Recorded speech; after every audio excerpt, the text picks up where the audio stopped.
The eyes stalk me from the shadows, unblinking, unwavering. Fuck, fuck, fuck. My hands tremble as I turn the key again. The engine sputters, coughs.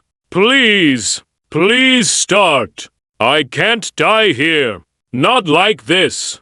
Another turn. A whine. A sputter. The wolf steps out from the tree line, massive and menacing. Its fur blends with night, a specter of death and torment. I can't make out any distinguishing features in the darkness. No way to know which of my abusers has come for me tonight. The engine roars to life. Thank God!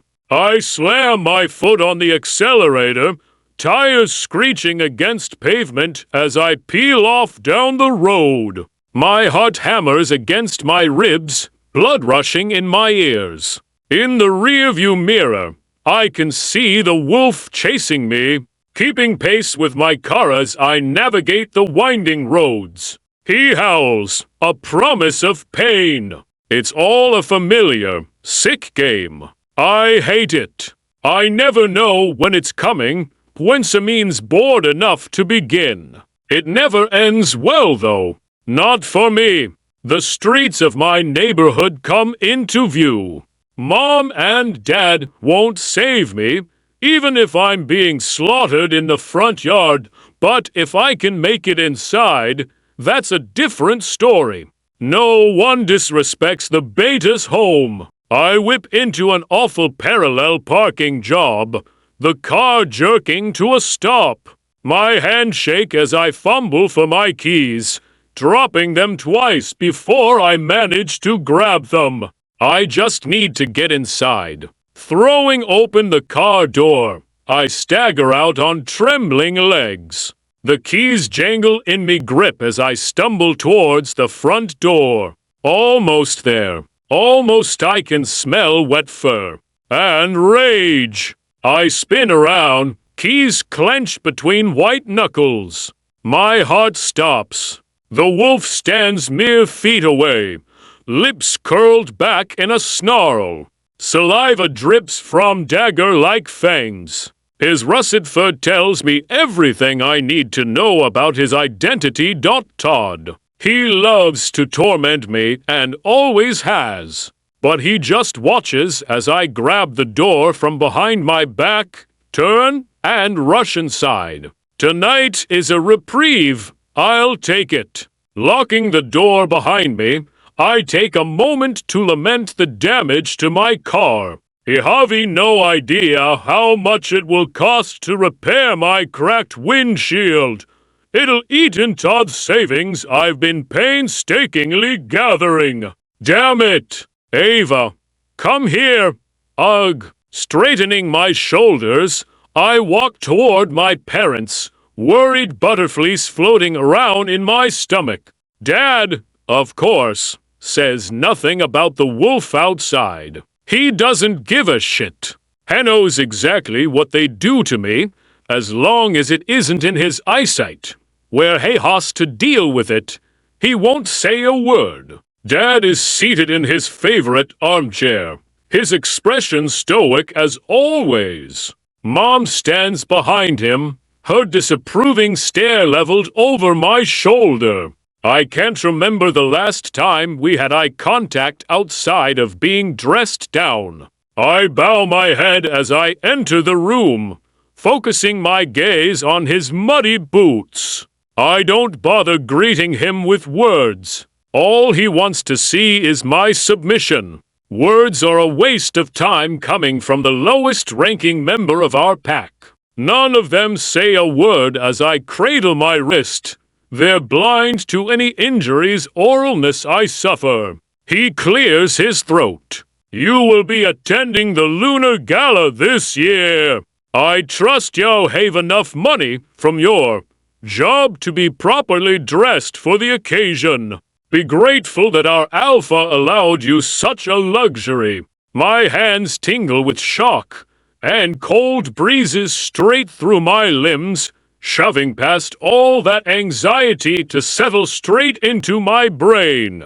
What? My heart skips a beat, thuds a little harder, and then skips another. The Lunar Gala. I've missed out on it for the past 2 years. The gala is a big deal, encompassing the Northwestern Territories. Unmatted wolves from all over will be there, hoping to find their fated mates. Technically, the gala is a way to unwind after the Northwestern Council meets and talks all their pack politics, but in reality, the Lunar Gala is more of a matchmaking ball. Alliances are made when high-ranking shifters mate into their packs, and new blood is brought in. It's strange for the Blackwood pack to attend this year. Even Jessa hasn't been to one. Historically, our entire pack avoids it.